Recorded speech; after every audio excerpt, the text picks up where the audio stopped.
ప్రభువైన యేసుక్రీస్తు నామములో యేసుక్రీస్తు శిలువ శ్రమల అనుదిన కార్యక్రమంలో భాగముగా ఈ రెండవ రోజు కార్యక్రమంలో చేరిన మీ అందరికీ ప్రభు నామమున శుభములు వందనాలు తెలియచేస్తూ ఉన్నాను. అందరికీ వందనాలు. ఈ ఉదయకాల సమయంలో ఆసక్తిని గురించి కొన్ని ప్రాముఖ్యమైన విషయాలు అపోస్తుల కార్యములు 12వ అధ్యాయం 1 నుండి 10 వచనాలలో వ్రాయబడినటువంటి సంగతులను ఆధారము చేసుకొని ధ్యానం చేద్దాం. ప్రేమన దోంబిడ్లారా, విశ్వాసికి దేవుని ప్రజలకు ఆసక్తి ఉండాలి. ఎందుకంటే వాక్యం సెలవిస్తూ ఉన్నది. పౌలు భక్తుడు అంటాడు, ఆసక్తి విషయంలో మాంద్యులు కాక. కొన్ని సందర్భాల్లో మనకు ఆసక్తి బహు ఎక్కువగా ఉంటుంది, కొన్ని విషయాల్లో ఆసక్తి ఎక్కువగా ఉంటుంది. దైవ సంబంధమైనటువంటి విషయాలకు వచ్చేసరికి కొన్నిసార్లు ఆసక్తి కనబడినప్పటికీ మరికొన్నిసార్లు ఉన్న ఆసక్తిని కోల్పోయేటటువంటి పరిస్థితి. నిన్న దినమున మీకు గుర్తు చేసినట్టుగా అందరూ కాదు కానీ కొంతమంది ఈ 40 రోజుల్లో మొదటి 10 రోజులు పరిగెత్తుకుని వస్తారండి. తర్వాత మధ్యలో కాస్త ఆసక్తి తగ్గిపోయి ఏం చేస్తారంటే ఇక మళ్ళీ లాస్ట్ 10 రోజులు వెళ్దాంలే అనేసి ఆ ఆసక్తి అనేటటువంటిది తగ్గిపోతూ ఉంటుంది వారిలో. కొన్నిసార్లు మనము చాలా పనులు చేసే విషయంలో కానీ, ఏదైనా తలంచే విషయంలో కానీ, ఏదైనా భక్తి కార్యాలు చేసే విషయంలో కానీ చాలా ఆసక్తిని మనము కనపరుస్తూ ఉంటాం. అదే సమయంలో కాస్త స్థిరపడి కాస్త దేవుని కార్యాలు రుచి చూసిన తర్వాత జరిగేటటువంటి పరిస్థితి ఏంటంటే ఉన్న ఆసక్తిని కూడా మనము కోల్పోతూ ఉంటాం. మన జీవితంలో ఆసక్తితో పని చేస్తే, ఆసక్తితో ప్రార్థన చేస్తే, ఆసక్తితో ఈ భక్తి కార్యాలను చేస్తే ఎంత గొప్ప ఆశీర్వాదాలను రుచి చూస్తామో తెలియపరిచేటటువంటి ఒక అద్భుతమైనటువంటి సందర్భం ఈ అపోస్తుల కార్యములు 12వ అధ్యాయం. ప్రభునందు ప్రేమన దోంబిడ్లారా జ్ఞాపకం చేసుకుందాం. ఇక్కడ మనందరికీ తెలిసినటువంటి రీతిగా యేసుక్రీస్తు ప్రభుల వారి శిష్యుడైనటువంటి పేతురు చెరసాలలో వేయబడినటువంటి సందర్భం. చెరసాలలో ఉంటుండగా సంఘం అతని కొరకు ఆసక్తితో అత్యాసక్తితో ప్రార్థన చేసిందంట. ఆ సంఘ ఆసక్తితో కూడినటువంటి ప్రార్థన విన్న దేవుడు చెరసాలలో ఉన్నటువంటి పేతురు భక్తుని విడిపించిన సందర్భాన్ని గురించి తెలియజేసే సందర్భమే ఈ 12వ అధ్యాయం. ప్రేమన దోంబిడ్లారా, ఆ రోజుల్లో చాలా వాక్యము ప్రబలమైపోతూ ఉన్నది. ఎక్కడ చూసినా సువార్త ప్రకటించబడుతూ ఉన్నది, సంఘాలు స్థాపించబడుచున్నవి. అంత మాత్రమే కాకుండా బహు భయంకరమైన శ్రమలు కూడా వస్తూ ఉన్నాయి సంఘాలలో. చాలామందిని పట్టుకొని చంపుతూ ఉన్నారు. అదే క్రమంలో క్రితం అధ్యాయంలో మనం గమనిస్తే మరి స్టెఫెను మరణించిన సందర్భాన్ని కూడా చూస్తాం. స్టెఫెను చనిపోయిన తర్వాత, హతసాక్షి అయిన తర్వాత మరి చాలా ఇంకా శ్రమలు ఎక్కువైపోతూ ఉన్నాయి దేవుని ప్రజలకు. కాలక్రమేణా చాలా కరువులు వచ్చాయి, చాలా ఇబ్బందులు, అగచాట్ల పాలయ్యారు. ఆ పరిస్థితుల్లో సంఘము చాలా ధారాళముగా కానుకలు ఇచ్చి కరువులో, ఇబ్బందుల్లో, ఆపదలో ఉన్న వారికి ఆర్థిక సహాయం అందించడం కూడా మనము ఈ పైన 11వ అధ్యాయం అందు చూడగలుగుతాం. 12వ అధ్యాయం 1వ వచనం జ్ఞాపకం చేసుకున్నట్లయితే, దాదాపు అదే కాలమందు రాజైన హేరోదు సంఘము వారిలో కొందరిని బాధ పెట్టుటకు బలాత్కారముగా పట్టుకొని యోహాను సహోదరుని యాకోబును ఖడ్గముతో చంపించెను. ప్రేమన దోంబిళ్ళారా జ్ఞాపకం చేసుకుందాం. ఈ హేరోదు రాజు ఎవరు? యేసు ప్రభుల వారు పుట్టినప్పుడు ఉన్నటువంటి ఆ రాజు కాదు, మరి ఒక రాజు. అతని తర్వాత వచ్చినటువంటి వాడు. జ్ఞాపకం చేసుకుందాం. ఈ హేరోదు రాజు జ్ఞాపకం చేసుకున్నట్లయితే ఈ హేరోదు రాజు ఒక నిర్ణయం తీసుకున్నాడు. ఎవరెవరైతే సంఘానికి వెళ్తున్నారో, మందిరానికి వెళ్తా ఉన్నారో వాళ్ళందరినీ బాధ పెట్టాలని ఒక కఠినమైన తీర్మానము చేసుకొని చాలా మందిని, ముఖ్యంగా దేవుని సేవ జరిగిస్తున్నటువంటి యేసు ప్రభుల వారి శిష్యుల మీద కన్ను వేసి ఒక్కొక్కరినిగా ఎవరైతే సువార్త ప్రకటిస్తున్నారో, ఎవరైతే దేవుని కొరకు గట్టిగా సేవ చేస్తున్నారో అలాంటి వారిని దెబ్బతీయడం మొదలు పెడతా ఉన్నాడు. ఆ క్రమంలో మరి యోహాను సహోదరుడైనటువంటి యాకోబును ఈ హేరోదు చంపించాడు. మీరు మత్తయి సువార్త 5వ అధ్యాయం కనుక చదివినట్లయితే యేసుక్రీస్తు ప్రభుల వారు మొట్టమొదటిగా మరి ఆంద్రేయను పిలుస్తూ ఉంటాడు. తర్వాత పేతురును, తర్వాత జ్ఞాపకం చేసుకున్నట్లయితే యోహాను మరియు అతని సహోదరుడైనటువంటి యాకోబు, జబదయి కుమారులు అని పిలువబడతారు. వాళ్ళ తండ్రి పేరు జబదయి. ఆ రీతిగా యోహాను శిష్యుడైనటువంటి యోహాను, ఈ యోహాను ఎవరంటే యేసు ప్రభుల వారికి ప్రేమైన శిష్యుడు. కలువరి సిలువలో వ్రేలాడుతున్నప్పుడు అమ్మా ఇదిగో నీ కుమారుడు, ఇదిగో నీ తల్లి అని పరిచయం చేసినటువంటి ఆ శిష్యుని యొక్క సహోదరుడైనటువంటి మరి యాకోబును హేరోదు చంపించాడు. ఇక అదే క్రమంలో పేతురును కూడా చంపాలనేటువంటి ఒక దురుద్దేశము కలిగి ఉన్నాడు. మొత్తం మీద పేతురును పట్టుకుని చెరసాల్లో వేయించాడు. 3వ వచనంలో మనం జ్ఞాపకం చేసుకుంటే అక్కడ వ్రాయబడుతూ ఉంటుంది. ఇది యూదులకు ఇష్టమైన కార్యమని తెలుసుకొని పేతురును కూడా, పేతురు అప్పటికి చాలా ప్రసంగాలు చేస్తూ ఉన్నాడు. పేతురు నీడ దాకితే స్వస్థతలు జరుగుతూ ఉన్నాయి. ఒకప్పుడు యేసు ప్రభు అంటే ఎవరో తెలీదు అన్నటువంటి వ్యక్తి ఈ రోజున ఎలా మారిపోయాడంటే ఒక ప్రసంగం చేస్తే 3000 మంది రక్షణ పొందుతున్నారు, యేసయ్యను నమ్ముకుంటున్నారు. ఒక ప్రసంగం చేస్తే, ఒక గంట సేపు ప్రసంగం చేస్తే 4000 మంది, ఆ రీతిగా వేల మంది మార్చబడుతూ ఉన్నారు. అలా పేతురు నడుచుకుంటా పోతే అతని నీడ ఎవరి మీద పడితే వాళ్ళు పరిపూర్ణమైన స్వస్థత పొందుకుంటున్నారు. అలాగున పేతురు గురించినటువంటి సాక్ష్యము వెదజల్లబడింది ఆ ప్రాంతాలలో. ఇక వీళ్ళను కాదు, అసలు పేతురును పట్టుకుంటే పని అయిపోయింది.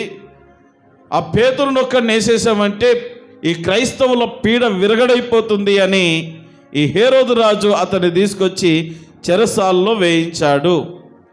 ఇది యూదులకు ఇష్టమైన కార్యం. ఎందుకంటే యూదులు కూడా కక్షగట్టుకొని ఉన్నారు.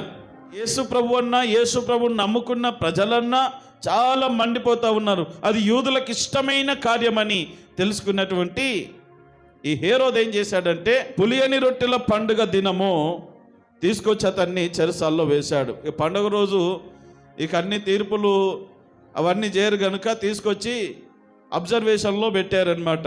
పొద్దునేకి ఇక అందరిని పిలిపించి అతని మీద ఏదో ఒక నేరం మోపేసి అతని ఫైలు క్లోజ్ చేద్దాం అనుకున్నాడు హేరోదు. పండుగ సందర్భం కనుక ఎవరు రారు, ఇక ఇది కుదరదు అనేసి రేపు ప్రజెంట్ తీసుకెళ్ళి చెరసాల్లో పెట్టండి అనేసి ఆర్డర్ వేశాడు. మొత్తం మీద ఈ పేతురును పట్టుకున్నారు. పేతురును చెరసాల్లో వేయించారు. 4వ వచనంలో అతన్ని పట్టుకొని చెరసాల్లో వేయించి పస్కా పండుగ అయిన పిమ్మట ప్రజల యొద్దకు అతన్ని తేవాలని ఉద్దేశించి అతనికి కావలి ఉండుటకు 4 చతుష్టయముల సైనికులకు అతనిని అప్పగించెను. ప్రేమ దైవం బిడ్డలారా, జ్ఞాపకం చేసుకుందాం.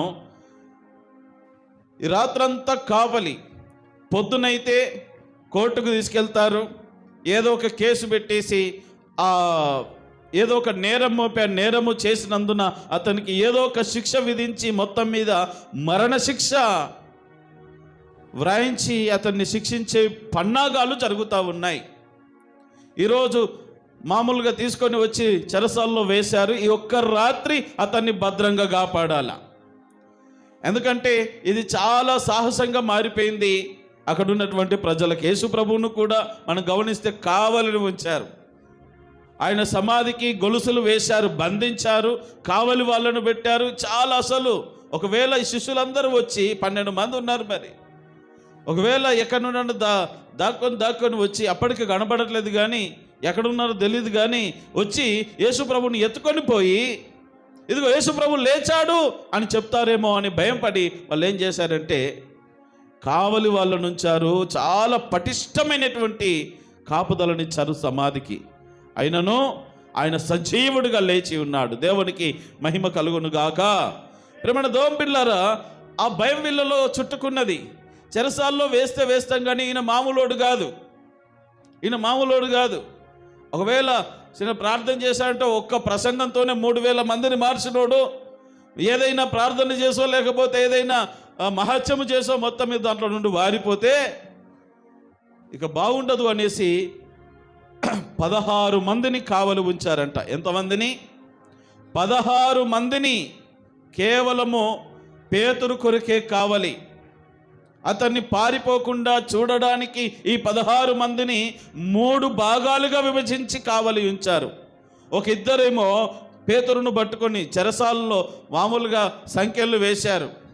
అతడు విడిపించుకోవడానికి వీలు లేదు. సంకెళ్ళు వేశారు, కాళ్ళు చేతులను బిగించారు, బంధించి అక్కడ పెట్టారు. అతనికి 2 కావాల, ఇంకో ఇద్దరు ముందు, ఇంకొక 4 ఒక బ్యాచ్. రెండవ భాగంలో, మూడవ భాగంలో, ఫైనల్ భాగంలో ఇంకో 4, మొత్తం 3 బ్యాచ్లను బెటాలియన్ దింపారు. చాలా భద్రత కల్పించారు.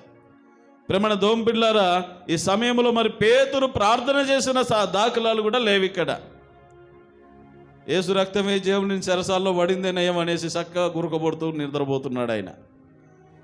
ప్రేమణ దోంపిల్లారా, ఈ సమయంలో మరి సంఘము చేసినటువంటి ప్రార్థన బహు అమోఘమైనటువంటిది. చదువుదాం 5వ వచనం. పేతురు చెరసాలలో ఉంచబడెను, సంఘమైతే అతని కొరకు అత్యాసక్తితో దేవునికి ప్రార్థన చేయుచుండెను. దేవునికి మహిమ కలుగును గాక. పేతురు అయితే చెరసాలలో ఉన్నాడు. ఆయన ధైర్యంగా ఉన్నాడు, ఆయనకేం భయం లేదు.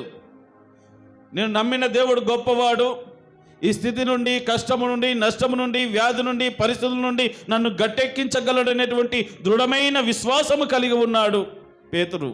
కానీ ఈ పేతురు ఆ విశ్వాసముతో దేవుని మీద భారం వేసి కాముగా ఉండిపోయాడు. కానీ సంఘము మౌనముగా ఉండలేదు. సంఘము ఆ దైవజనుడి కొరకు ప్రార్థన చేస్తూ ఉన్నది. సంఘము అంటే ఒకరిద్దరు కాదు. ఇప్పుడు మనం అందరం ఇక్కడ చేరాం, అందరము కలిస్తే సంఘం. ఈరోజు అడుగుతా ఉన్నాను, మీ దైవ సావుకుల కొరకు సంఘముగా ప్రార్థన చేయుట మీ ధర్మము కదా. ఎంతమంది ప్రార్థన చేస్తూ ఉన్నారు? ఎప్పుడు సార్ మా కొరకు ప్రార్థన చేయండి సార్, మా కొరకు ప్రార్థన చేయండి సార్. మేము ఉన్నది మీ కొరకు ప్రార్థన చేయడానికి. కానీ దైవ సేవకుల కొరకు ప్రార్థన చేసేటటువంటి సంఘాలుగా ఉండాలి మన సంఘాలు. కొన్నిసార్లు ప్రార్థనలో ఓడిపోతాం మనం. ఈరోజున జ్ఞాపకం చేసుకుందాం, ఈ సంఘం అయితే ఏం చేస్తుందంటే అత్యాసక్తితో ప్రార్థన చేస్తూ ఉన్నది. ఆసక్తికి మించిన ఆసక్తి అత్యాసక్తి. అత్యాసక్తితో ప్రార్థన చేస్తూ ఉంటే జరిగిన కార్యాలు, ప్రేమణ దోంబిడ్లారా, వాళ్ళు ఆ రీతిగా పేతురు ఎక్కడో చెరసాలలో, వాళ్ళు ఎక్కడో సంఘముగా కూడుకొని ఇంటిలో కూడుకొని ప్రార్థన చేస్తూ ఉంటే ఆ ప్రార్థన స్వరము దేవుని సన్నిధికి వెళ్ళి ఎక్కడో చీకటి గదిలో ఉన్నటువంటి పేతురును దేవుడు విడిపించాడు. దేవునికి మహిమ కలుగును గాక. ఈరోజున జ్ఞాపకం చేసుకుందాం అసలు ఎలా జరిగిందంటే సీను మరి చాలా అద్భుతంగా మనం చూస్తూ ఉంటాం. 6వ వచనం నుండి, హేరోదు అతన్ని వెలుపలికి తీసుకురావాలని ఉండగా ఆ రాత్రియే పేతురు 2 సంకెళ్లతో బంధింపబడి 2 సైనికుల మధ్య నిద్రించుచుండెను. మరియు కావలి వారు తలుపు ఎదుట చెరసాల కాచుకొని ఉండిరి. ఇదిగో ప్రభుదూత అతని యుద్ధ నిలిచెను, అతడుండిన గదిలో వెలుగు ప్రకాశించెను. దూత పేతురు పక్కను తట్టి త్వరగా లేమ్మని చెప్పి అతని లేపగా సంకెళ్ళు అతని చేతుల నుండి ఊడిపోయాయి. అప్పుడు దూత అతనితో, నీవు నడుము కట్టుకొని చెప్పులు తొడుగుకొనుమనెను. అతడు అలాగు చేసిన తరువాత దూత, నీ వస్త్రము పైన వేసుకొని నా వెంబడి రమ్మని అతనితో చెప్పెను. అతడు వెలుపలికి వచ్చి దూత వెంబడి వెళ్ళి, దూత వలన జరిగినది నిజముగా జరిగినని గ్రహింపక తనకు ఏదో కలవడుతుంది, దర్శనము కలిగింది అని అనుకున్నాడు. ఇదంతా జరిగేదంతా అక్షరాల సత్యం. కానీ పేతురు అనుకుంటున్నాడు ఏదైనా కలబడుతూ ఉన్నది, ఏదో దర్శనాన్ని చూస్తున్నా అనుకుంటున్నాడు. ఆయనకు అర్థం కావట్లేదు. సంఘము చేసే ప్రార్థనను దేవుడు విని దూతను పంపించాడు. ఆ దూత పేతురు దగ్గరకు వచ్చి, అయ్యా పేతురు, ఏం బాగా నిద్రపోతున్నావు? వాళ్ళిద్దరూ అటొకడు ఇటొకడు బాడీ గార్డ్స్ లాగా ఉన్నారు. నేను ప్రశాంతంగా నిద్రపోతున్నాడు పట్టనట్టుగా. ఏం నిద్రపోతున్నావు ఏంటి? లేవు, లేచి వస్త్రాలు వేసుకో, నీ బట్టలు వేసుకో, నడుము కట్టుకో అంటే వాళ్ళు వేసుకునే వస్త్రాలకి ఒక తాడు లాంటిది కట్టుకుంటా యూదుల సంప్రదాయంలో ఒక భాగం. నడుము కట్టుకో, పై వస్త్రం వేసుకో, బయలుదేరు. దూత చెప్పినది చేస్తున్నాడు, కానీ ఇది నిజంగా జరుగుతున్నదని అతను గ్రహించడం లేదు. ఏదో దర్శనంలో చూస్తున్నా అనుకుంటున్నాడు. అలాంటి పరిస్థితులు ఉంటుండగా మొత్తం మీద వెళ్ళిపోతూ ఉన్నారు. ఇంకా 9వ వచనం చదివినట్లయితే, అతడు వెలుపలికి వచ్చి దూత వెంబడి వెళ్ళి దూత వలన జరిగినది నిజముగా జరిగినని గ్రహింపక తనకు దర్శనం కలిగిన తలంచెను. మొదటి కావలిని రెండవ కావలిని దాటి పట్టణమునకు పోవు ఇనుప గవిని యొద్దకు వచ్చినప్పుడు దానంతటా అదే వారికి తెరుచుకొనెను. వారు బయలుదేరి ఒక వీధి దాటిన వెంటనే దూత అతన్ని మొత్తం మీద చెరసాల నుండి ఒక ఊరు దాటిచ్చేసింది. ఇక చక్కతో పట్టుకొని పోతే చర్చ్ వస్తుంది. వెళ్ళిపో, నీకు వెళ్ళిపో. ఎక్కడో ఉన్న మనిషిని తీసుకొచ్చి ఒక రహదారి హైవే ఎక్కిచ్చేసి నిదానంగా వెళ్ళిపోయి వెళ్ళి ప్రార్థనలు గడుపు. బాగా నిద్రపోతున్నావు, సేవకులు నిద్రపోతే కూడా ప్రమాదమే. బాగా నిద్రపోతున్నావు నాయన, పోయి ప్రార్థన చేయిపో. వాళ్ళందరూ నీ కొరకు ప్రార్థన చేస్తూ ఉంటే నువ్వు బాగా నిద్రపోతావా అని పంపించేసింది. ఇక్కడ జ్ఞాపకం చేసుకోవాలా, సంఘము అత్యాసక్తితో ప్రార్థించడం ద్వారా జరిగిన 4 కార్యాలు చెప్పి ముగిస్తాను. మొట్టమొదటిది, దేవుని దూత దిగి వచ్చింది. ఎంత గొప్ప, అసలు ఎంత ఆసక్తితో ప్రార్థన చేశారో. దేవుని దూత దిగి వచ్చిందంటే మామూలు ప్రార్థన కాదు, సామాన్యమైనటువంటి ప్రార్థన కాదు, నామకార్థమైన ప్రార్థన కాదు. ఏదో చెయ్యాలి గనుక, ఏదో టైం అయింది కనుక అలాంటి ప్రార్థన వాళ్ళు చేయలేదు. కానీ ఆసక్తితో మా దైవ సేవకుడు ఏ రీతిగానైనా బయటకు రావాలి, మేము ఏమి చేతగాని వాళ్ళమయ్యా, మేము అక్కడికి వెళ్ళి పోరాడి తెచ్చుకోలేము, కానీ దేవా నువ్వు గొప్ప దేవుడవు, నువ్వు అసాధ్యుడవు గనుక ఏదో ఒక మహత్కార్యము జరిగించి మా దైవ సేవకుని మా మధ్యలోనికి నడిపించవా అని అత్యాసక్తితో సంఘమంతా కలిసి ప్రార్థన చేస్తూ ఉంటే ఆ ఆసక్తితో కూడిన ప్రార్థన విన్న దేవుడు దూతను కిందికి దింపాడు. దేవునికి మహిమ కలుగును గాక. ఈ రోజున నీవు కూడా అత్యాసక్తితో ప్రార్థన చేస్తే నీ కొరకు దేవుని దూతలు దిగి వస్తాయి. ఇంతకంటే ఒక గొప్ప విషయము ఒక క్రైస్తవుని జీవితంలో దేవుని ప్రజలకు ఇంకేముంది చెప్పండి? మన ప్రార్థన ఆలకించి దేవుని దూత దిగి వచ్చిందంటే అంతకన్నా గొప్ప మహత్యం ఏమైనా? దానియేలు ప్రార్థన చేసినప్పుడు కూడా దేవుడు దూతను పంపించాడు. దూత వచ్చి దానియేలుతో మాట్లాడుతూ ఉంటుంది. ఈ రోజున అలాంటి స్థితిలో నీవు ఉన్నావా? నీ ప్రార్థనతో దేవుని సన్నిధిని నీ మధ్యలోనికి నువ్వు ఎక్కడ ఉంటే అక్కడికి దింపగలుగుతున్నావా? ప్రేమణ దౌం బిడ్డలారా, దేవుని సన్నిధి చెరసాల్లోనికి వచ్చింది, దేవుని దూత అక్కడికి వచ్చింది. రెండవ సత్యం ఏంటంటే అత్యాసక్తితో వీళ్ళు ప్రార్థన చేయడం ద్వారా జరిగిన రెండవ సత్యం ఏంటంటే చీకటి గది. అసలు ఏంటి? చెరసాలంటేనే చీకటి, లోపలంతా కూడా చీకటి, భయంకరమైన చీకటి గదిలో దేవుని వెలుగు అక్కడ పుట్టింది. మనము ఈ విషయాన్ని 7వ వచనంలో చూస్తాం. అతడుండిన గదిలో వెలుగు ప్రకాశించెను. ఈ రోజున ప్రేమణ దోం బిడ్డలారా, ఆసక్తితో నువ్వు ప్రార్థన చేస్తే మీ జీవితాల్లో మీ కుటుంబాల్లో ఉన్నటువంటి చీకటంతా తొలగిపోతుంది. మీ జీవితాలు, మీ కుటుంబాలు, నువ్వు ఎవరి కొరకైతే ప్రార్థన చేస్తున్నావో, ఏ విషయం కొరకైతే ప్రార్థన చేస్తున్నావో, అది ఎంత చీకటి పరిస్థితులైనా సరే దేవుడు వెలుగుమయముగా చేయగలిగిన సమర్థుడు. దేవునికి మహిమ కలుగును గాక. మొట్టమొదటిగా ఆసక్తితో ప్రార్థన చేస్తే జరిగింది ఏంటంటే దేవుని దూత దిగి వచ్చింది. రెండవదిగా చీకటిలో వెలుగు ప్రకాశించిందంట. మూడవ విషయం ఏంటంటే సంకెళ్ళు ఊడిపోయాయి. 7వ వచనం చివరి భాగములో త్వరగా లెమ్మని ఆ దూత వచ్చి పక్కన తట్టి త్వరగా లెమ్మని అతను లేపగా సంకెళ్ళు అతని చేతుల నుండి ఊడిపడిపోయాయి. దూత ఏం తెంపలేదు. దూత వచ్చి ఏం తీయలే, లాకప్లు ఏం తీయలే, తాళపు చేతి పెట్టి ఏం తీయలే. దూత లేపగానే అతను లేచిన వెంటనే సంఖ్యలన్నీ, బంధించినటువంటి సంఖ్యలన్నీ కూడా తెగిపోయాయి. ఫ్రీగా నడుస్తూ ఉన్నాడు. ఈ రోజున ప్రేమన దౌం బిడ్డలారా, నువ్వు ఆసక్తితో ప్రార్థన చేస్తే మీ జీవితాల్లో, మీ కుటుంబాల్లో చోటు చేసుకున్నటువంటి బంధకములు ఏమున్నా సరే అవన్నీ కూడా తెగిపోతాయి అనడానికి ఇదొక సూచనగా ఉన్నది. తర్వాత 4వ సత్యం ఏంటంటే 10వ వచనంలో వ్రాయబడినటువంటి మాట, మూయబడిన తలుపులు ఇనుప గడియలు. ఊరు దాటిన తర్వాత ఇప్పుడు మొదటి కావలి ఈ మెయిన్ నలుగురు అని చెప్పి ఇద్దరి మధ్యలో పడుకున్నాడు. ఇంకో ఇద్దరు ఎక్కడ ఉన్నారు, ఈ ఇద్దరిని దాటుకున్నాడు, ఆ ఇద్దరిని దాటుకున్నాడు. అవతల ఇంకో బ్యాచ్ ఉన్నది, ఫస్ట్ బ్యాచ్, తర్వాత సెకండ్ బ్యాచ్. వాళ్ళందరినీ 16 మంది కావలి వారిని గెలుచుకొని వెళ్ళాడు. వాళ్ళు ఏం చేయలేకపోయారు. దేవుని దూత వస్తే వాళ్ళు ఏం చేస్తారు, ఈయననే దర్శనాన్ని చూస్తున్నట్టు ఫీల్ అయినాడు. మరి వాళ్ళు ఎలా ఫీల్ అవుతారు? ప్రేమణ దోమ బిడ్డలారా, ఎవరికి ఏం కాలే, ఈయన మాత్రం బయటపడ్డాడు. వాళ్ళు లేచి చూసేసరికి పేతురు లేడు. ప్రేమణ దోమ బిడ్డలారు జ్ఞాపకం చేసుకుందాం. బయటకు వెళ్ళిన తర్వాత ఇంకా చెరసాల్లో మనం జ్ఞాపకం చేసుకున్నట్లయితే ప్రధాన ద్వారాలు ఉంటాయి. అవి ఎలా ఉంటాయంటే ఇనుప గడియలు. శత్రువు వచ్చి ఏం చేసినా అవి పగలవు. అవి వాళ్ళు మాత్రమే, సెక్యూరిటీ వాళ్ళు మాత్రమే చాలా భద్రంగా తీస్తే కానీ రావవి.